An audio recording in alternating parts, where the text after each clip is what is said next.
Assalamualaikum warahmatullahi wabarakatuh. Perkenalkan, nama saya Obed Rame. Saya dari kelas B, angkatan 2018, S1 Farmasi Universitas Megarizky Makassar. Dengan NIM 183145201063. Di sini saya akan membawakan materi mengenai ampul dan infus. Sebelum masuk pada materi, saya akan memaparkan bagian-bagian dari sediaan ampul dan infus. Yang pertama, definisi ampul. Yang kedua, keuntungan dan kerugian ampul. Yang ketiga, tujuan pembuatan injeksi ampul. Yang keempat, komposisi ampul. Yang kelima, contoh formulasi. Yang keenam, cara penggunaan bahan. Jenis-jenis ampul. Jenis ampul yang terdiri dari bagian yang pertama, ampul semprot dan ampul semprot dan ampul silinder. Kemudian yang berikut cara pemakaian ampul. Yang berikut adalah hal-hal yang perlu diperhatikan dalam teknologi pembuatan ampul. Yang berikut kerugian sediaan ampul. Yang berikut definisi infus, kandungan infus, komposisi infus, contoh formulasi dalam sediaan infus, alasan penggunaan bahan pada sediaan infus, macam-macam penggunaan infus, keuntungan infus, kerugian infus, contoh pembuatan infus, jenis-jenis infus. Yang pertama adalah definisi ampul. Ampul adalah wadah untuk injeksi takarar tunggal atau satu kali injeksi yang terbuat dari bahan gelas, berbentuk silindris dengan dasar datar dan ujung runcing. Yang berikut adalah tujuan pembuatan ampul. Tujuan pembuatan ampul adalah untuk memberikan bantuan kepada pasien yang dalam keadaan sakit keras atau tidak sadarkan diri, sehingga diberikan secara peroral atau diberikan obat secara injeksi ampul. Yang berikut adalah ampul semprot.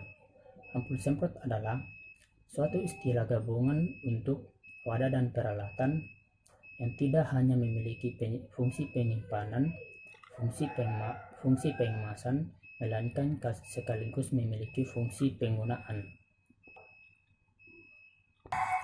Yang berikut adalah hal-hal yang perlu diperhatikan dalam pembuatan sediaan ampul. Yang pertama adalah sterilisasi. Seringkali ampul-ampul juga disterilkan sekaligus dihilangkan pirogennya. Hal itu berlangsung pada suhu 250 derajat Celcius. Yang berikut adalah cara menutup ampul. Menutup ampul dapat berlangsung dengan dua cara. Yang pertama yaitu dengan cara peleburan. Suatu nyala api tiupan diarahkan pada lembing ampul yang terbuka dan ampul dileburkan di bawah putaran yang kontinu. Kemudian cara yang kedua yaitu nyala api tiupan diarahkan pada bagian tengah-tengah dari lembing ampul. Yang berikut adalah keuntungan sediaan ampul. Yang pertama, obat memiliki onset kerja. Obat memiliki onset atau mulai kerja yang cepat. Kemudian yang kedua, efek obat dapat diketahui dengan cepat.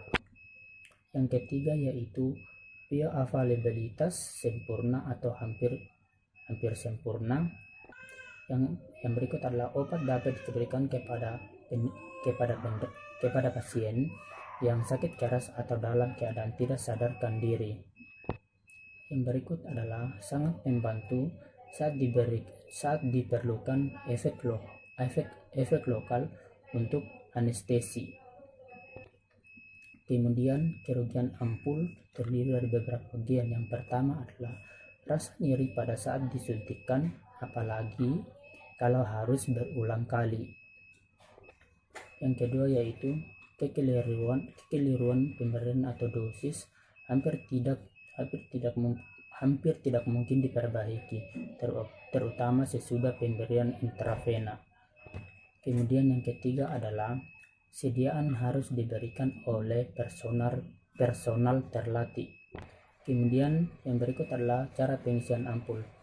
Pada pengisian diperhatikan bahwa bagian dalam limbing ampul tidak dibasahi dengan cairan melalui kanula. Apabila dibasahi dengan kanula, maka ampul tersebut tidak dapat akurat atau hasilnya tidak efektif. Kemudian yang berikut adalah ampul silinder. Pada ampul silinder, cairan injeksi sering dijumpai dalam sebuah silinder gelas. Yang satu bagiannya ditutup dengan bagian penutup karet yang tebal atau penutup buatan dan berlaku sebagai torak.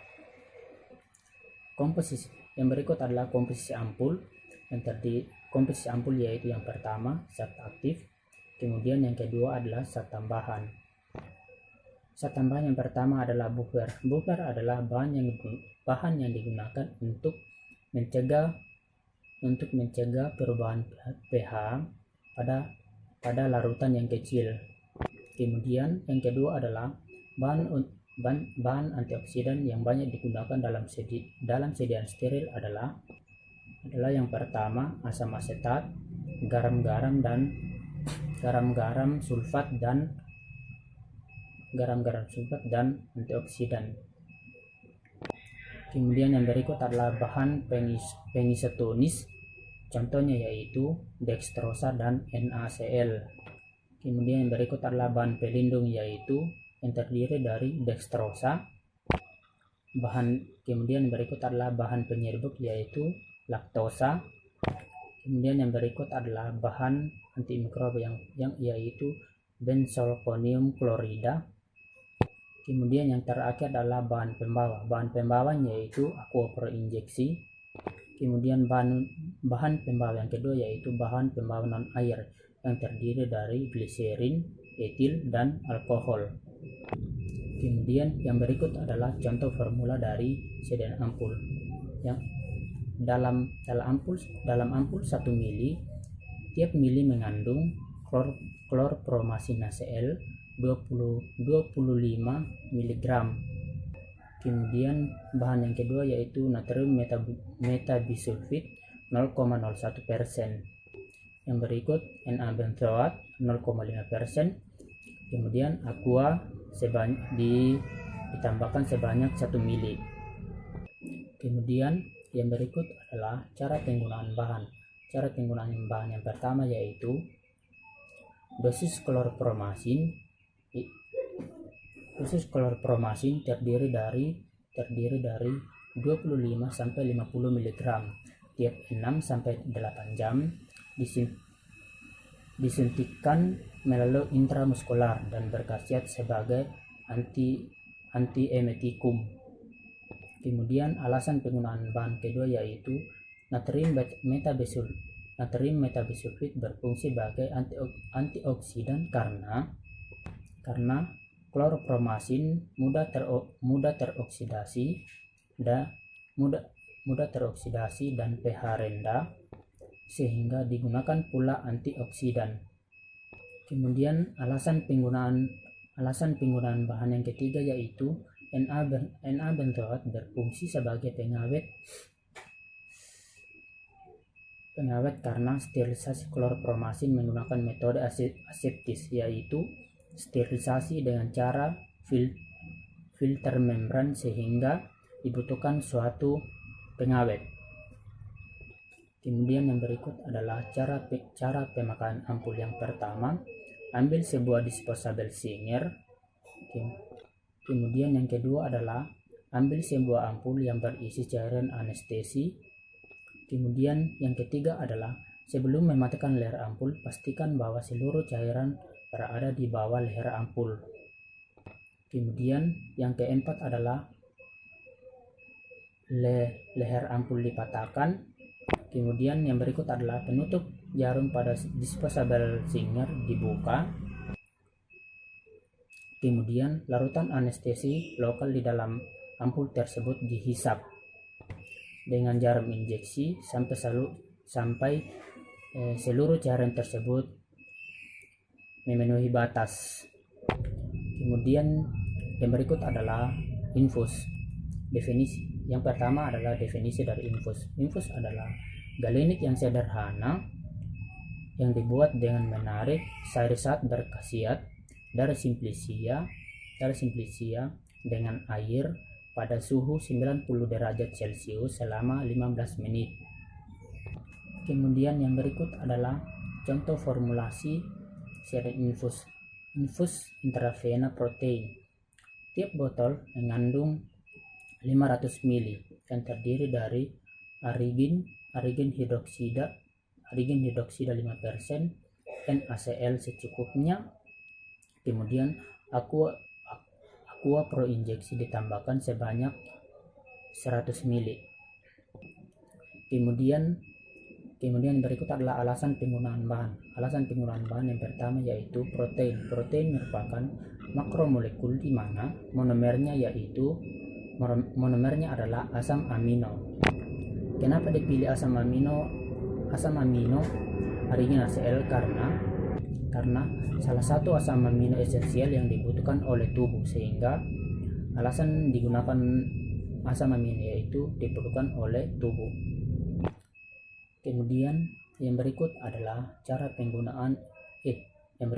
macam-macam penggunaan infus. Yang pertama yaitu terapi pemeliharaan. Terapi pemeliharaan ini diberikan kepada penderita yang tidak dapat menerima asupan infus atau cairan lewat mulut untuk masa lebih lama 3-6 hari. Kemudian yang berikut adalah kebutuhan elektrolit. Kebutuhan elektrolit terapi ini digunakan untuk menggantikan kebutuhan elektrolit yang hilang. Kemudian yang berikut adalah terapi pengganti. Terapi pengganti pada keadaan pasien yang mengalami kehilangan banyak air dan elektrolit, misalnya pada pasien yang mengalami diare berat. Yang berikut adalah kebutuhan kalori. Terapi ini digunakan untuk penderita yang memerlukan cairan parenteral. Diberikan dextrosa sebanyak 5% untuk memperkecil kekurangan kalori yang biasanya terjadi pada pasien. Kemudian yang berikut adalah hiperalimentasi parenteral. Terapi ini merupakan infus yang mengandung sejumlah besar nutrisi dasar yang cukup untuk jaringan aktif atau pertumbuhan sintesis. Kemudian yang berikut adalah keuntungan sediaan infus. Keuntungan sediaan infus dibagi menjadi 5 bagian. Yang pertama, obat memiliki onset atau mulai kerja yang cepat. Kemudian yang kedua yaitu efek obat dapat diramalkan dengan baik. Kemudian yang ketiga, bioavailabilitas sempurna atau hampir sempurna. Kemudian yang berikut yaitu kerusakan obat dalam traktus gastrointestinal dapat dihindarkan. Kemudian keuntungan yang kelima yaitu obat dapat diberikan kepada penderita yang dalam keadaan sakit keras atau dalam keadaan tidak sadarkan diri. Kemudian yang berikut adalah kerugian sediaan infus. Kerugian sediaan infus dibagi menjadi 5 bagian juga. Yang pertama yaitu rasa nyeri ketika disuntikan, apalagi harus berulang kali. Kemudian kerugian yang kedua yaitu memberikan efek psikologis kepada penderita yang takut suntik. Kemudian kerugian yang ketiga yaitu kekeliruan pemberian obat atau dosis hampir tidak diperbaiki terutama sesudah pemberian intravena. Kemudian kerugian yang keempat yaitu Kerugian yang keempat yaitu obat hanya dapat diberikan kepada penderita di rumah sakit atau di tempat praktek dokter oleh perawat yang kompeten. Kemudian kerugian yang kelima yaitu lebih mahal daripada bentuk sediaan non steril. Yang berikut adalah cara pembuatan sediaan infus. Cara pembuatan sediaan infus yang pertama yaitu alat-alat disterilkan. Kemudian yang kedua dikalibrasi botol infus yang berukuran 510 ml dan beker gelas yang berukuran 612 ml. Kemudian cara pembuatan infus yang kedua yaitu dimasukkan NaCl sebanyak 5,789 gram, kemudian dimasukkan ke dalam beker gelas, kemudian dilarutkan dengan aqua pro injeksi hingga mencapai 600 ml. Kemudian yang keempat yaitu larutan dipanaskan pada suhu 60 derajat Celcius sampai 70 derajat Celcius, lalu ditambahkan adsorben yang telah diaktifkan pada suhu 100 derajat Celcius pada waktu 30 menit. Kemudian yang berikut adalah disterilkan dalam autoklav selama 130 menit. Dalam autoklav pada suhu 115 derajat selama 30 menit atau 120 derajat Celcius selama 15 menit. Kemudian yang terakhir adalah diberi tiket. Kemudian yang berikut adalah jenis-jenis infus dibagi menjadi dua bagian. Yang pertama yaitu cairan kristaloid dan yang kedua adalah cairan koloid. Cairan kristaloid dibagi beberapa bagian. Yang pertama normal saline, yang kedua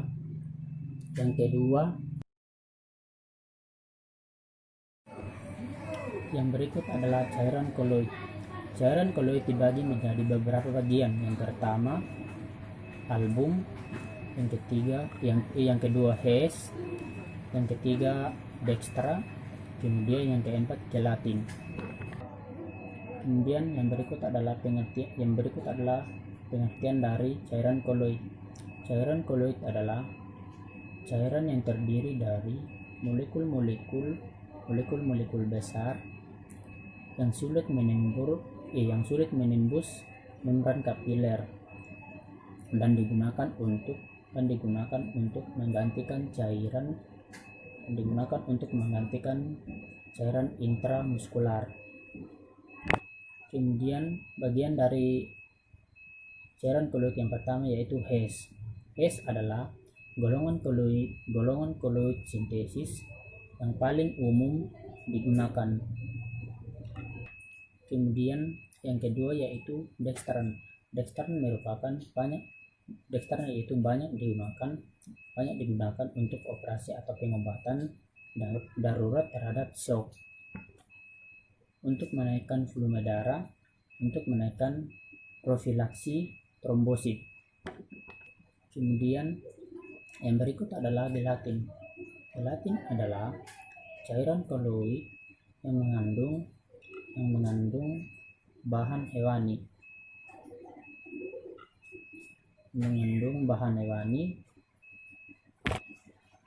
Salah satu kegunaan cairan ini yaitu untuk mengatasi kurangnya volume darah yang disebabkan oleh kehilangan darah.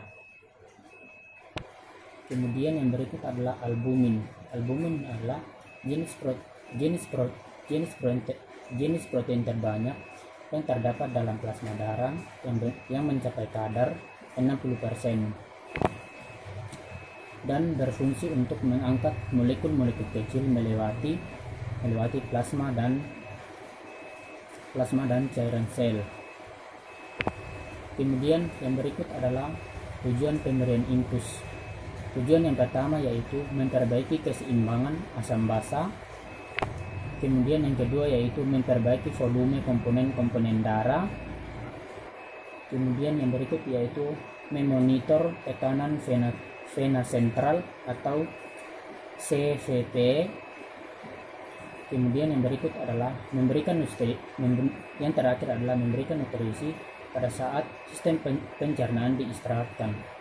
Mungkin itu saja penjelasan dari saya, penjelasan dari infus dan ampus. Kurang dan lebih mohon dimaafkan. Assalamualaikum warahmatullahi wabarakatuh.